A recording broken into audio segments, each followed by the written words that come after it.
Apa? Naiinis yan eh. Kagatin mo, Nori.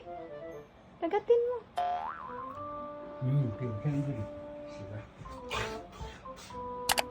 Let's eat mga kamoma. Ulam ni Moma, pinubre na sudan, pero healthy. Hello mga kamoma, let's eat. Here is the bago ko. So, wala akong video.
Lumabas dyan ka lang.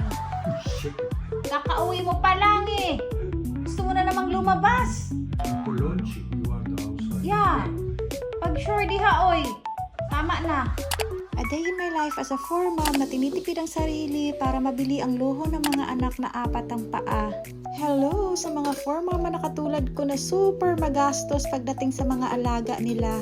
Deserve man nila ito mga kamoma kasi sahod din naman nila yung pinambili ko ng kanilang pagkain. Manager lang man intawon nila ang moma.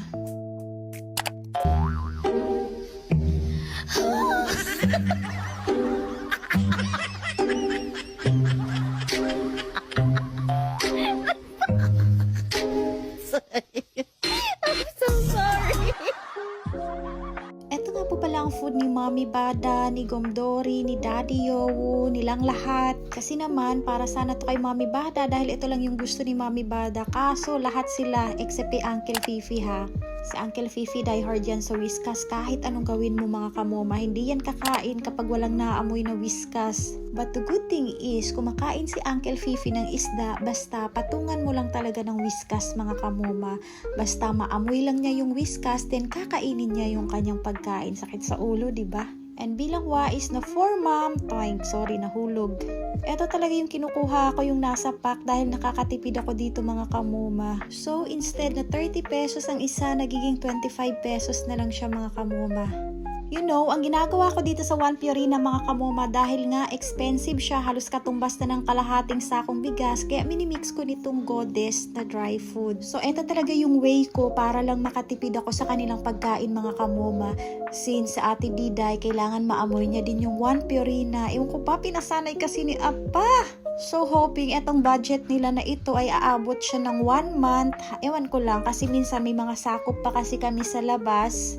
Si Apa mangyud ba, kipasanay og aning 1 Purina, kaya ayan, hindi yan mapakali kapag hindi niya rin makakain yung kanyang gusto. So that's why very hardworking talaga ang moma. Kami o magulay lang intawon mi, sa palingki lang jud ko na malingki ani among mga palitono na sudan na mo. Kaya pagdating sa bahay, ayan, sardinas at saka kalabasa na may malunggay ang ulam ng moma. Pero tanggap man din ni Apa mga kamoma kasi yun man yung kagustuhan niya, pinapaspol niya yung anak niya. Kaya ayan, so kami na yung magtitipid pero at least healthy pa rin naman yung kinakain namin.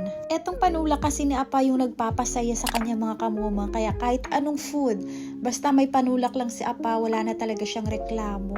Kaya pati si Apa no, yung mga bulsa niya butas na rin. Sabi niya Apa, binabalaan na daw niya ako mga kamuma kasi nga umabot na sa 16 yung pusa ko.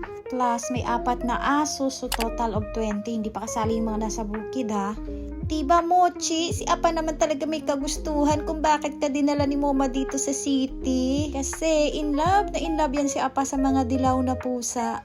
Even ako mga kamoma, hindi ko rin naman talaga in-expect na ganito kadami yung mga alaga ko at umabot sa ganito kadami. Kasi para sa akin isa lang talaga ang gusto ko. And ayoko sa female na pusa, ayoko talaga. Pero tingnan nyo anong nangyari. But anyway, sobrang laking tulong din nila sa aming mga mental health mga kamoma. Oh, labaw na ning natulog. Sige, rag katulog. Lami kay paakon. Sila yung nagpapatino kay moma oh? Sila yung nagpapakalma, sila yung nagtatanggal ng pagod, ng stress. Kaya kahit anong pagod ko sa trabaho, kapag nakikita ko sila at nahahawakan ko sila, alam mo yung parang biglang naglaho.